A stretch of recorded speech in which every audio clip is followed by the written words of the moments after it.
নমস্কার বন্ধুরা, সকলকে স্বাগত আমাদের রান্নাঘরে। পৌষ পার্বণ চলছে আর আমাদের রান্নাঘরেও চলছে পিঠে পুলির উৎসব। আজকে নিয়ে এসেছি বাঙালির ট্র্যাডিশনাল একটা পুলি পিঠের রেসিপি। পিঠেটা আমি বানাবো তরকারি দিয়ে। তো প্রথমে আমাকে পুরের জন্য তরকারিটা রেডি করে নিতে হবে। তার জন্য আমি 2 টেবিল স্পুন মতো সর্ষের তেল নিয়েছি, 1/2 টিস্পুন জিরে ফোড়ন দিয়েছি। এখানে একটা বড় সাইজের ফুলকপি এরকম ছোট ছোট করে ফুলগুলো কেটে নিয়েছি। এবার এই গরম তেলে ফুলকপিটা আমি অ্যাড করে দিলাম। বাঙালির যত ট্র্যাডিশনাল রেসিপি আছে সেগুলো মেনলি সর্ষের তেলেই হয়, তাই আমি এখানে সর্ষের তেলে রেসিপিটা বানাচ্ছি। এটা মিডিয়াম হিটে মোটামুটি 4 থেকে 5 মিনিট মতো আমি এইভাবে ভেজে নিলাম। এরপর এখানে 1/2 টেবিল স্পুনেরও কম আমি আদা আর কাঁচা লঙ্কা বাটা অ্যাড করলাম।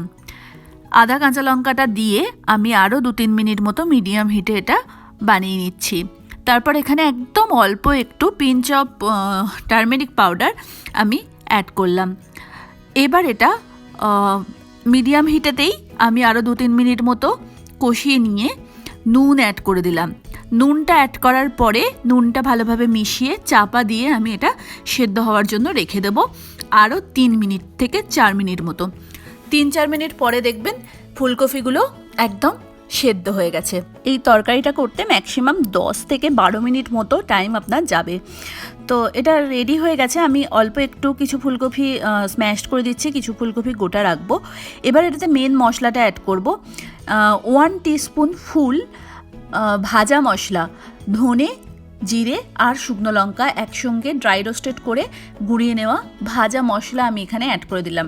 এই ফ্লেভারটাই কিন্তু পুলি পিঠেতে বেশি আপনারা পাবেন যখন খাবেন। তো এই মশলাটা এখানে খুব ইম্পর্টেন্ট। পুর রেডি হয়ে গেছে। এবার চালের গুঁড়োটা মাখা রেডি করব। তার জন্য 600 ml মতো জল ফুটতে দিয়েছি, তাতে একটু নুন অ্যাড করলাম। এবার গ্যাসটা বন্ধ করলাম। গ্যাসটা বন্ধ করার পরে আমি এখানে 3 কাপ ফুল চালের গুঁড়ো অ্যাড করছি। বিভিন্ন চালের গুঁড়ো বিভিন্ন পরিমাণ জল টানে, তো এটা মোটামুটি একটা আটার মতো মাখা হবে, সেই মতো চালের গুঁড়ো অ্যাড করে দেবেন। বাজার থেকে কেনা চালের গুঁড়োতে এটা তৈরি করতে পারেন, অথবা সেদ্ধ চালকে ভিজিয়ে চাল গুঁড়ো রেডি করে নিতে পারেন। তো একদম গরম জলে যতক্ষণ পর্যন্ত হাত দেওয়া না যাচ্ছে ততক্ষণ পর্যন্ত একটা খুন্তির সাহায্যে আমি মেখে নিচ্ছি। এবার এখান থেকে আস্তে আস্তে অল্প অল্প করে একটু করে গুঁড়ো বার করে নিয়ে খুব ভালোভাবে একদম মসৃণভাবে ভালোভাবে মথে নিয়ে আমি এখান থেকে পিঠেটা তৈরি করব। তো আমি এইভাবে অল্প কিছু পোর্শন আলাদা করে বার করে রাখলাম। এটা থেকে আমি পুরোটা বার করব না একসঙ্গে, কেননা চাল যদি আপনি বার করে দেন তো হাওয়া লেগে ওটা কিন্তু একদম ড্রাই হয়ে যায়। তো সেই জন্য এটা চাপা দিয়ে ভালোভাবে রেখে দিলাম। আর কিছুটা পোর্শন আমার তৈরি করতে যেটা 15-20 মিনিট মতো টাইম লাগবে, সেই পোর্শনটা আমি বার করে নিলাম। অনেকে এই চালটা চাপা দেওয়ার সময়, চাল মাখাটা চাপা দেওয়ার সময় উপর থেকে একটা ভিজে কাপড় দিয়েও চাপা দেন।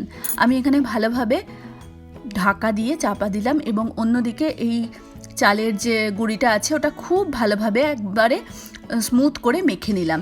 তারপর এখান থেকে ছোট ছোট করে আমি লিচি গড়ে নেব। সব লিচিগুলো আগে গড়ে নেব, তারপর এখান থেকে আমি পিঠে করব। তো দেখুন আমার লিচিগুলো এখানে গড়া হয়ে গেছে। এবারে আমি এক একটা করে লিচি নেব এবং খুব ভালোভাবে হাতের সাহায্যে ওটাকে প্লেন করব। কোনো রকম যদি উবড় খাবড় থাকে তাহলে কিন্তু পিঠে ভেঙে যেতে পারে। আর যদি মনে হয় হাতে স্টিক করছে, অল্প একটু জল দিয়ে এইভাবে হাতটা ভিজিয়ে নিয়ে মাঝখানেতে আঙুলটা রেখে এইভাবে বাটির শেপে এটাকে বানিয়ে নিতে হবে। এটা কিন্তু বেলে হয় না, এটা হাত দিয়েই এভাবে বানাতে হয়। পুরো বাটির শেপে এটা বানানো হয়ে গেলে মাঝখান থেকে আমি তরকারির পুরটা দিয়ে হাতে অল্প একটু জল নিয়ে এটা সিল করে দিলাম। যদি সিল না হয় তাহলে এরকমভাবে অল্প একটু জল নিয়ে এটা সিল করে মুখটা এইভাবে বন্ধ করে দিলেই আমাদের পুলি পিঠে রেডি হয়ে যাবে। আমি এটা শীতের ফুলকপি দিয়ে বানাচ্ছি। এইভাবে বাঁধাকপি দিয়ে অথবা নারকোল দিয়েও আপনারা বানাতে পারেন। নারকোল হালকা করে গুড়ের পাক দিয়ে সেই নারকোল স্টাফিং করে বানানো যায়, অথবা ছোলার ডাল সেদ্ধ করে তাকে একদম শুকনোভাবে ফোড়ন দিয়ে অল্প একটু ভাজা মশলা উপর থেকে দিয়ে সেই ছোলার ডালটা দিয়েও এইভাবে স্টাফ করে বানানো যায়, সেটাও খুব ভালো খেতে হয়। তো স্টাফিং আপনাদের পছন্দ মতো আপনারা চুজ করে নিতে পারেন। তো আমি আরও 2-4টে আপনাদের বানিয়ে পুলি পিঠে বানিয়ে দেখিয়ে দিচ্ছি। আমার আপনাদের সঙ্গে কথা বলতে বলতেই এভাবে পুলি পিঠেগুলো বানানো হয়ে যাচ্ছে। একটু টাইম লাগে। একটু ধৈর্য ধরে এগুলো বানাতে হয়। মাঝখানেতে হাতের বুড়ো আঙুলটা রেখে এইভাবে ঘুরিয়ে ঘুরিয়ে একটা বাটির শেপে তৈরি করে নিয়ে ওপর থেকে পুর দিয়ে মুখটা এইভাবে বন্ধ করে দিতে হয়। তো যদি মুখটা বন্ধ ভালোভাবে না হয় তাহলে অল্প একটু জল দিয়ে এটাকে বন্ধ করলে এটা খুব ভালোভাবে স্টিক হয়ে যায় আর বেরোয় না। তো দেখুন এইটা আমার রেডি হয়ে গেল। তো পিঠেগুলো তো আমাদের রেডি হয়ে গেল, এবার এগুলোকে ভাপানোর পালা। আমি এখানে জল নিয়েছি 1 লিটার মতো, বড় পাত্র নিতে হবে। তার উপরে একটা ছিদ্রযুক্ত ঝাঁঝরি যেটা বলে সেরকম একটা পাত্র বসিয়েছি এবং যে পিঠেগুলো গড়েছিলাম সেই পিঠেগুলো এখানে দিয়ে দিচ্ছি। গ্যাসটা রাখবো মিডিয়ামে, কেননা জলটা আমার ফুটে গেছে। এবারে সব কটা পিঠে দিয়ে এটা ভালোভাবে চাপা দিয়ে দেবো। খেয়াল রাখবেন পুরো ভেপারটা যেন ভিতরে থাকে, এই রকমভাবে উপরের ঝাঁঝরিটা কিন্তু হওয়া দরকার, যাতে করে ভেপারটা বাইরে বেরিয়ে না আসে। জলটা ফুটে যাওয়ার পরে পিঠেটা এইভাবে দিয়ে মিডিয়াম হিটে 15 মিনিট মতো আমি ভাপিয়ে নিলাম। 15 মিনিট পরে আমি ঢাকাটা খুললাম। আমার হিট কিন্তু ছিল একদম মিডিয়াম। দেখুন পিঠেগুলো খুব ভালোভাবে সেদ্ধ হয়ে গেছে এবং দেখে বোঝা যাচ্ছে যেগুলো সেদ্ধ হয়ে গেছে। আমি একটা দেখিয়ে দিচ্ছি। এটা যখন খুলবেন একদম ভীষণ রকম ডেলিকেট থাকে, ভীষণ রকম নরম থাকে, হাত দিলেই কিন্তু এটা ভেঙে যাওয়ার চান্স থাকে। তাই জাস্ট এইভাবে ঝাঁঝরিটাকে কোনো প্লেটের উপরে বা বাটির উপরে এইভাবে একবার ট্যাপ করলেই সব পিঠেগুলো এইভাবে পড়ে যাবে একদম। তো এটা একটু হাওয়াতে রেখে দিলে নর্মাল শেপে চলে আসে এবং খুব সফট হয় পিঠেগুলো খেতে।